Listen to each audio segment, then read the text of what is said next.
नमस्ते, मैं हूं रविंद्र गौतम और आप देख रहे हैं संजीवनी टीवी पर शेयर बाजार का लेखा जोखा। आज बाजार में वो चाल चली जो पिछले कई दिनों से कोई नहीं देख पाया था। ऊपर से शांत, लेकिन अंदर से पूरी तरह से बंटा हुआ। सेंसेक्स और निफ्टी मुस्कुरा रहे थे, लेकिन बैंक निफ्टी, मिड कैप और स्मॉल कैप का चेहरा आज उतरा हुआ था। आखिर आज ऐसा हुआ क्या? तो चलिए आज की पूरी कहानी शुरू से समझते हैं। 30 जुलाई का यह कारोबारी दिन कई मायनों में आज दिलचस्प रहा है। एक तरफ क्रूड ऑयल साइडवेज रहा और दूसरी तरफ ऑटो सेक्टर ने जबरदस्त रफ्तार पकड़ी और तीसरी तरफ अमेरिका ईरान की कहानी अभी भी पूरी तरह से सुलझी नहीं है। और आज हम आपको बताएंगे कि इंडेक्स से लेकर टॉप गेनर्स, टॉप लूजर्स तक, कमोडिटी से लेकर कल की रणनीति तक, हर वो बात जो आपके निवेश के फैसले में काम आएगी। तो बने रहिए हमारे साथ अंत तक, क्योंकि आज की एक एक जानकारी आपके पोर्टफोलियो के लिए बहुत ही जरूरी है। दोस्तों, आज बाजार का अगर आप हाल देखें, और सबसे पहले हम इंडेक्सेस की बात कर लें। क्यों? क्योंकि तीन सबसे बड़े इंडेक्सेस यानी कि सेंसेक्स, निफ्टी और बैंक निफ्टी, जिनकी हम हमेशा शुरू से ही बात करते हैं। सो सेंसेक्स आज 77,928 यानी कि 77,928 पर बंद हुआ, 274 अंकों की बढ़त के साथ 0.35% ऊपर। और निफ्टी भी आज हरे निशान में रहा, 24,317 पर बंद हुआ, 67 अंक यानी कि 0.28% की मजबूती के साथ। लेकिन जी हां, यहां पर लेकिन है, क्योंकि बैंक निफ्टी की कहानी अलग थी और यह 57,148 पर बंद हुआ, 58 अंकों की गिरावट के साथ में, यानी कि 0.10% नीचे रहा। 10 पैसे ये आज गिर गया। सोचिए दोस्तों कि अगर आपके मोहल्ले में एक शादी हो रही है और दूल्हे का परिवार खुश है, बारात में बाराती नाच रहे हैं, लेकिन दुल्हन के घर में थोड़ी सी टेंशन चल रही है। बाहर से देखने पर लगेगा कि सब बढ़िया है, पर अंदर की कहानी अलग है। और आज का बाजार भी बिल्कुल ऐसा ही था। ऊपर से सेंसेक्स निफ्टी की मुस्कान और अंदर बैंकिंग सेक्टर की बेचैनी। यानी आज का बाजार पूरी तरह एक तरफा नहीं था। बड़े इंडेक्स हरे थे, लेकिन जब हम थोड़ा अंदर झांकते हैं, दूरबीन लेकर घुसते हैं, तो तस्वीर बदल जाती है। यहां दोस्तों एक बात समझना जरूरी है, सेंसेक्स और निफ्टी में गिनी चुनी बड़ी कंपनियां शामिल होती हैं और उनमें से चंद कंपनियों के प्रदर्शन से ही पूरे इंडेक्स की दिशा तय हो जाती है। और आज कुछ भारी भरकम शेयरों ने इंडेक्स का सहारा दिया है, जबकि बैंकिंग जैसे भारी वेटेज सेक्टर में हल्की सुस्ती छाई रही। दोस्तों, यही वजह है कि इंडेक्स हरा दिखने के बावजूद बैंक निफ्टी अकेले लाल निशान में रह गया। अगर आप रोजाना सिर्फ ये सुनते हैं कि आज बाजार ऊपर बंद हुआ या आज बाजार नीचे बंद हुआ, तो असली कहानी अक्सर छूट जाती है। और असली कहानी हमेशा इंडेक्स के अंदर सेक्टर दर सेक्टर छिपी हुई होती है। और वही हम अब आपको लेकर चलते हैं, कहां? सभी सेक्टर्स के पास। तो अब सवाल यह है कि अगर सेंसेक्स निफ्टी ऊपर थे तो फिर बाकी बाजार में मायूसी क्यों थी? तो इसका जवाब छिपा हुआ है आज के सेक्टोरल परफॉर्मेंस में। तो चलिए वहां चलते हैं और समझते हैं किसने बाजी मारी और किसने खाई है मार। तो आज मिड कैप इंडेक्स 0.35% की गिरावट के साथ बंद हुआ और स्मॉल कैप तो और गिर गया, 0.56% नीचे रहा। यानी बड़ी कंपनियां संभल गई, लेकिन छोटी और मझोली कंपनियों में बिकवाली का दबाव साफ दिखाई दिया। और अब अगर हम सेक्टर दर सेक्टर आगे बढ़ें, तो आज का सबसे बड़ा हीरो रहा है कौन? Auto index. जी हां, 1.63% की जबरदस्त छलांग के साथ बंद हुआ और आईटी सेक्टर भी आज हल्की मुस्कान के साथ 0.23% ऊपर रहा। और मेटल सेक्टर की अगर मैं बात करूं तो 0.12 की मामूली बढ़त इसने भी दर्ज करी और पीएसयू बैंक इंडेक्स 0.13% ऊपर रहा। लेकिन दूसरी तरफ रियल्टी सेक्टर की हालत दोस्तों सबसे ज्यादा खराब रही। पूरे 2.06% की भारी गिरावट के साथ में बंद हुआ। फार्मा सेक्टर अगर बात करूं तो 0.1% नीचे रहा और एफएमसीजी भी 0.1% की मामूली नुकसान में बंद हुआ है। और प्राइवेट बैंक इंडेक्स 0.18% लाल हो गया। दोस्तों, ये बिल्कुल आपकी सोसाइटी के त्योहार जैसा है। किसी एक बिल्डिंग में जोरदार डांडिया चल रहा है, म्यूजिक तेज है, सब झूम रहे हैं, और वो है आज का ऑटो सेक्टर, खुशी से झूम रहा है। लेकिन बगल वाली बिल्डिंग में शिकायतें आ रही हैं कि आवाज बहुत तेज है, वहां माहौल ठंडा पड़ा हुआ है, और वो है आज का रियल्टी और बैंकिंग सेक्टर। एक ही शहर, एक ही शाम, लेकिन मूड बिल्कुल अलग अलग। दोस्तों, अगर हम आज के पूरे सेक्टोरल स्कोर बोर्ड को एक नजर में देखें तो साफ पता चलता है कि आज का बाजार ने एक साफ बंटवारा था। मैन्युफैक्चरिंग और कंजम्पशन से जुड़े सेक्टर मजबूत रहे, जबकि इंटरेस्ट रेट सेंसिटिव सेक्टर, यानी वो सेक्टर जिन पर ब्याज दरों का सीधा असर पड़ता है, दबाव में रहे। बैंकिंग, रियल्टी और इंश्योरेंस तीनों इसी कैटेगरी में आते हैं और तीनों आज दोस्तों कमजोर रहे। तो अब चलिए समझते हैं कि आखिर ऑटो सेक्टर में इतना जोश क्यों था और रियल्टी इतना क्यों टूट गया। इसके पीछे की पूरी वजह अभी बताते हैं। दोस्तों, आज बाजार में उतार चढ़ाव की असली वजह ऑटो सेक्टर में तेजी की सबसे बड़ी वजह रही है कि अच्छे तिमाही नतीजे और फेस्टिव सीजन से पहले डिमांड को लेकर बढ़ता भरोसा। दोस्तों, जब त्योहार नजदीक आते हैं तो गाड़ी बनाने वाली कंपनियों को उम्मीद रहती है कि बिक्री बढ़ेगी और यही उम्मीद आज शेयरों में दिखाई दी। दूसरी तरफ बैंकिंग और रियल्टी सेक्टर पर दबाव की वजह रही ब्याज दरों को लेकर बना हुआ असमंजस। जब तक ब्याज दरों की दिशा साफ नहीं होती, बैंकिंग शेयरों में और घर जमीन से जुड़ी कंपनियों में निवेशक थोड़ा हाथ खींच कर रखते हैं, टाइट रखते हैं। दोस्तों, क्योंकि 5 तारीख को आरबीआई की मॉनेटरी पॉलिसी भी आनी है, तो उस वजह से थोड़ी सी चिंताएं हैं, या यूं कह लें थोड़ा सा निवेशक कॉशियस है। दोस्तों, इसे ऐसे समझिए कि जब तक आपको पक्का पता ना हो कि अगले महीने आपकी सैलरी बढ़ेगी या फिर घटेगी, आप कोई बड़ा फैसला जैसे नई गाड़ी की ईएमआई शुरू करना टालते रहते हैं। और बैंकिंग और रियल्टी में निवेशकों का भी यही रवैया रहा है। दोस्तों, जब तक ब्याज दरों की तस्वीर साफ नहीं होती है, बड़े फैसले टलते रहते हैं। अब आगे बढ़ते हैं और बात करते हैं उस बड़ी कहानी की जो पिछले कई महीनों से हर भारतीय निवेशक के दिमाग में घूम रही है। क्या? अमेरिका ईरान पीस डील की। दोस्तों, आज इस मोर्चे पर क्या हलचल रही, तो जरा ध्यान से सुनिए।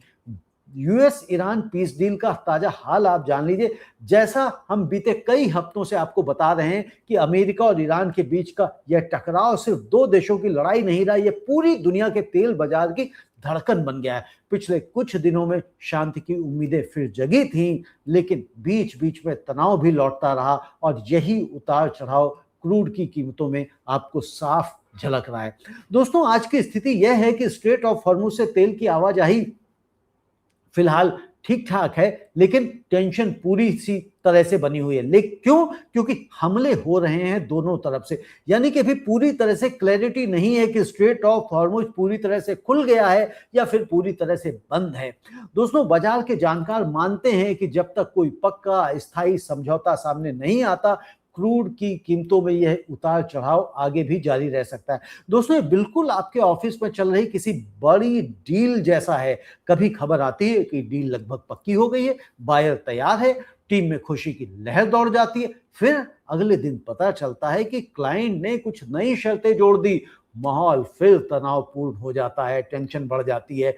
जब तक फाइनल साइन नहीं हो जाते और कुछ एडवांस पेमेंट नहीं आ जाती, तो हर दिन एक नई उम्मीद और एक नई चिंता लेकर आता है। दोस्तों, अमेरिका ईरान डील भी अभी इसी मोड़ से गुजर रही है। भारतीय बाजार के लिए इसका सीधा मतलब यह है कि जब तक यह जियोपॉलिटिकल स्टोरी पूरी तरह से शांत नहीं होती, निवेशकों को क्रूड ऑयल की चाल पर नजर बनाए रखनी चाहिए, क्योंकि इसका सीधा असर महंगाई, रुपये की कीमत और कंपनियों की लागत पर पड़ता है। याद कीजिए, जब यह टकराव अपने चरम पर था, तब क्रूड ऑयल की कीमतें आसमान छू गई थी और उसका असर सीधा हमारी जेब पर पड़ा था। पेट्रोल डीजल की कीमतों से लेकर एविएशन और पेंट जैसी कंपनियों की लागत तक। अब जैसे जैसे शांति की उम्मीदें मजबूत होती दिख रही थी, वैसे वैसे क्रूड नीचे गया। लेकिन फिर ये 2 दिन से हमलेबाजी शुरू हुई तो क्रूड ने फिर अपनी रफ्तार पकड़ रखी है, लेकिन अभी जाके $89 के आसपास टहल रहा है, थम गया है। दोस्तों, यहां पर एक चीज देखें, हमने कहा ना धीरे धीरे शब्द, तो धीरे धीरे शब्द पर ध्यान दीजिए, क्योंकि यह प्रक्रिया एक दिन में पूरी नहीं होने वाली। और इसके अलावा विदेशी निवेशक यानी कि एफआईआईज की गतिविधि पर भी आपको नजर रखनी जरूरी है। जब तक ग्लोबल अनसर्टेनिटी बनी रहती है, बड़े विदेशी निवेशक भारत जैसे इमर्जिंग मार्केट में कॉशियस रहते हैं और बहुत ही सतर्कता के साथ में पैसा लगाते हैं। इस साल अब तक एफआईआईज का रुख मिला जुला रहा है, कभी बड़ी खरीदारी तो कभी मुनाफा वसूली, लेकिन ओवरऑल अगर आप देखेंगे तो उनकी बड़ी बिकवाली ही रही है। और दोस्तों, यह पूरी कहानी एक दूसरे से जुड़ी हुई है। क्रूड, डॉलर, एफआईआईज और आखिर में दोस्तों हमारा अपना बाजार। दोस्तों ये कार्यक्रम जो आप देखते हैं यानी कि हमारे शेयर बाजार का लेखा जोखा, जिसे सुनते तो आप अपने कान से लेकिन छपता आपके दिल में है। यदि आपको पसंद आ रहा है लगातार तो संजीवनी टीवी चैनल को सब्सक्राइब अवश्य करें, वीडियो को लाइक भी करें और साथ के साथ कमेंट में हमें अपने विचार जरूर प्रकट करें और साथ के साथ इसे जितना हो सकता है उतना शेयर करें ताकि अन्य जो आपके जानकार मित्र हैं जो शेयर बाजार में किसी भी तरह का निवेश करते हैं, जुड़े हैं, वह भी जानकारी प्राप्त करें और एक इन्फॉर्म्ड इन्वेस्टर बने और साथ के साथ हमारे चैनल की मेंबरशिप अवश्य लें। ये मेरा आपको सुझाव है। दोस्तों आगे बढ़ते हैं और समझते हैं कि एक आम गलत फहमी जिसको दूर करना जरूरी है वो क्या है।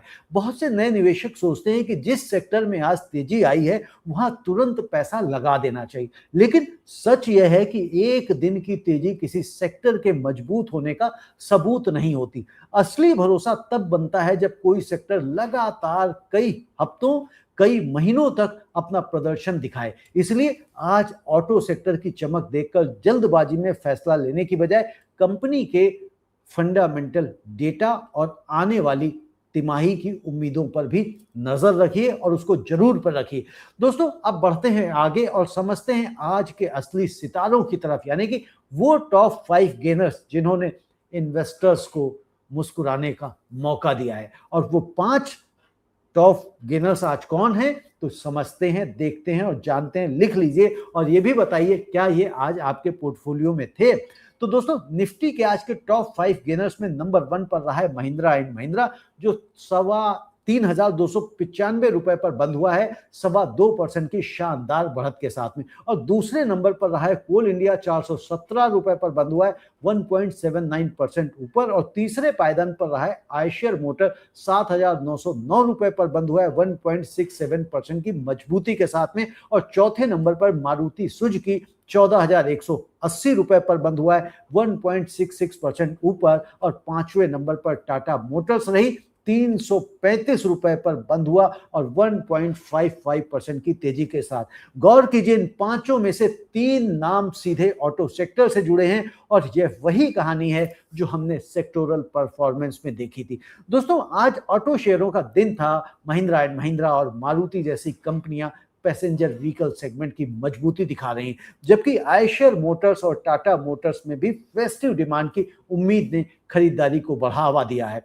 दोस्तों कोल इंडिया की मौजूदगी भी दिलचस्प है। यह दिखाता है कि एनर्जी और पीएसयू स्पेस में भी कुछ चुनिंदा निवेशकों की दिलचस्पी बनी हुई है। अब देखते हैं कि टॉप 5 लूजर्स किसने आज दे दिया झटका। जी हाँ, तो सबसे ज्यादा आज टूटा है अडानी पोर्ट, जो 1662 रुपए पर बंद हुआ है 3.38% की भारी गिरावट के साथ में। और दूसरे नंबर पर रहा एचडीएफसी लाइफ, 545 रुपए पर बंद हुई 2.09% नीचे। और तीसरे स्थान पर श्री राम फाइनेंस 1,029 रुपए पर बंद हुई लगभग 1.5% कमजोरी के साथ में। और चौथे नंबर पर रहा एसबीआई लाइफ, 1,867 रुपए पर बंद हुआ और 1.47% नीचे। और पांचवें नंबर टूटा कौन, जियो फाइनेंशियल सर्विसेज, 247 रुपए पर बंद हुआ 1.13% गिरावट के साथ में।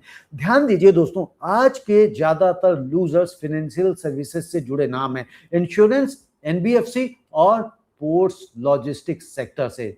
दोस्तों यह बिल्कुल क्रिकेट मैच जैसा है जहां एक टीम के बल्लेबाज शानदार पारी खेल रहे हैं लेकिन उसी मैच में गेंदबाजी लाइनअप बुरी तरह से पिट रही है। तो आज ऑटो बैटिंग कर रहा था जबकि फाइनेंशियल्स की बॉलिंग पिट रही थी। दोस्तों अडानी पोर्ट्स में आज की गिरावट प्रॉफिट बुकिंग का असर लग रही है, यानी जिन निवेशकों ने पहले मुनाफा कमाया था उन्होंने आज मुनाफा निकालना बेहतर समझा। और वहीं इंश्योरेंस कंपनीज यानी कि एचडीएफसी लाइफ और एसबीआई लाइफ में गिरावट ब्याज दरों को लेकर बने असमंजस से जुड़ी हुई दिखाई दे रही, क्योंकि इंश्योरेंस कंपनियों का मुनाफा काफी हद तक ब्याज दरों पर निर्भर करता है।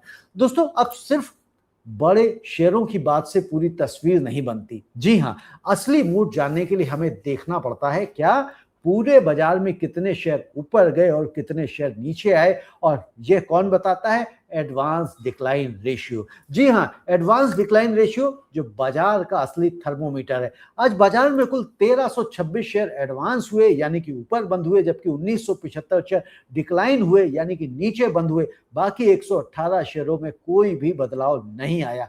इंडेक्स हरे थे लेकिन ज्यादातर शेयर लाल निशान में बंद हुए और यह एडवांस डिक्लाइन रेशियो ही है जो असली बाजार का मूड बताता है और सिर्फ इंडेक्स का नंबर नहीं। दोस्तों, यह आंकड़ा हमें बताता है कि आज बाजार में बिकवाली का दायरा खरीदारी के दायरे से कहीं बड़ा था, यानी कि प्रॉफिट बुकिंग ज्यादा थी और बाइंग कम थी। यानी भले ही चंद बड़ी कंपनियों की वजह से इंडेक्स संभल गया, लेकिन आम निवेशकों के पोर्टफोलियो में मौजूद ज्यादातर शेयरों का दिन उतना अच्छा नहीं रहा। और यही वजह है कि अगर आपका पोर्टफोलियो आज हल्का लाल दिखा है तो घबराने की जरूरत नहीं है, आप अकेले नहीं हैं। बाजार का बड़ा हिस्सा आज इसी दौर से गुजरा है।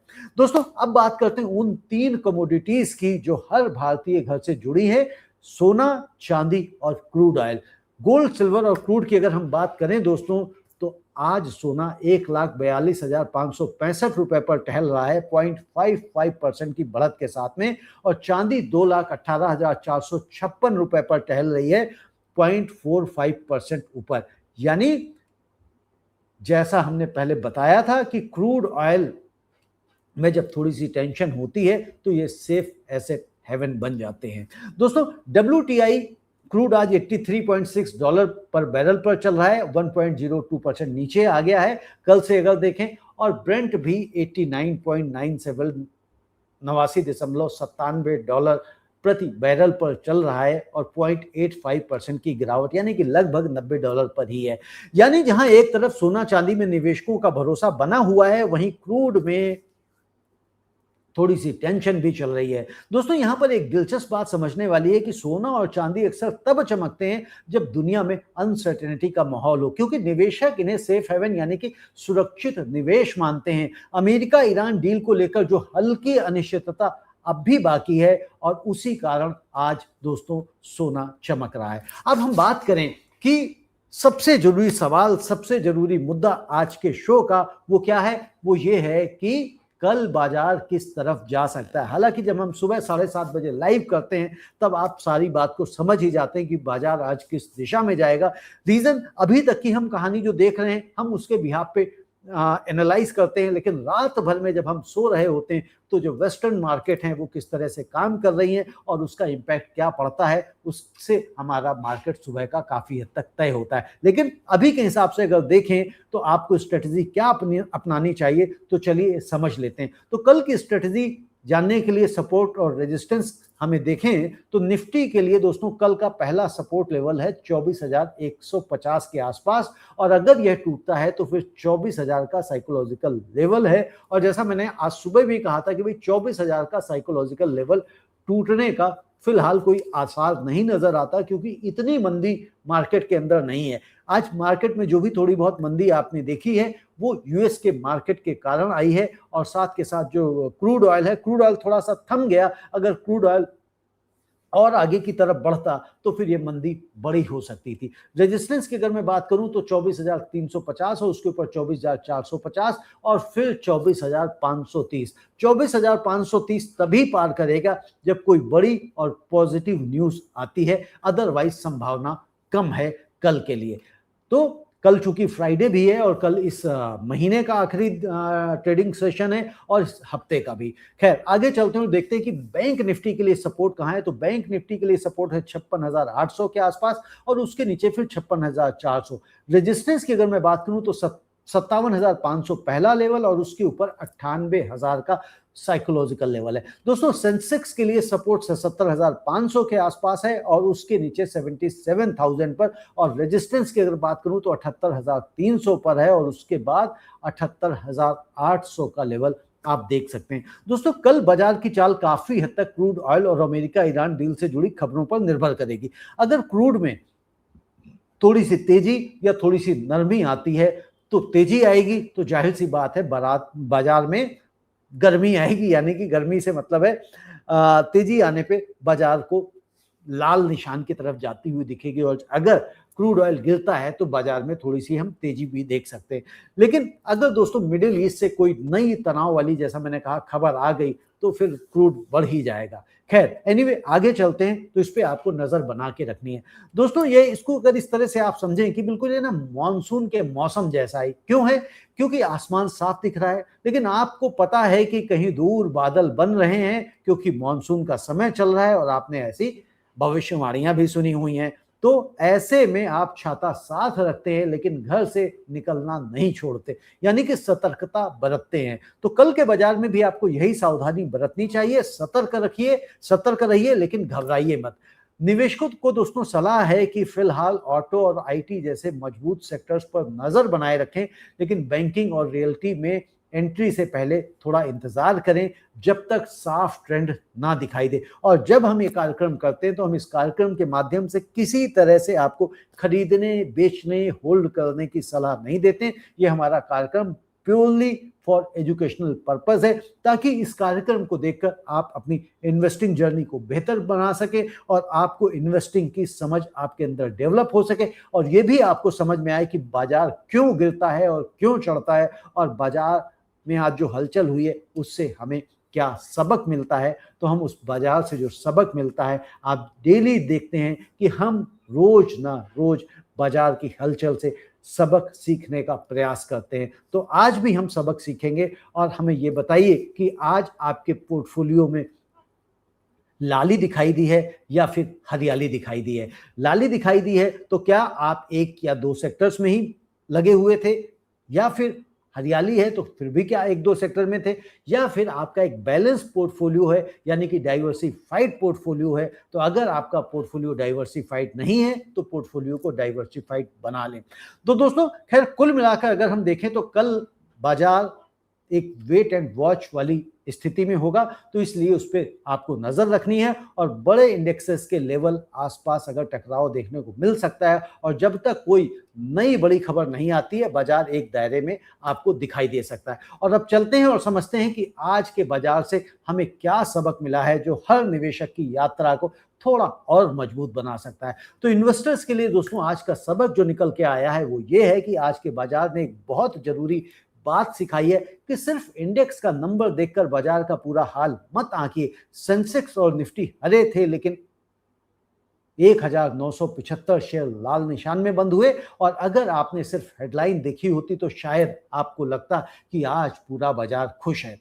दोस्तों यह ऐसे ही है जैसे आप अपने मोहल्ले के किसी बड़े स्कूल का रिजल्ट सुनते हैं, स्कूल का पास परसेंटेज 90% रहा है और यह सुनकर अच्छा लगता है, लेकिन असली तस्वीर तब बनती है जब आप देखते हैं कि किस क्लास में कितने बच्चे फेल हुए हैं और किस सब्जेक्ट में सबसे ज्यादा प्रॉब्लम आई है। और बाजार को समझने के लिए दोस्तों आपको इंडेक्स के पीछे झांकना जरूरी है।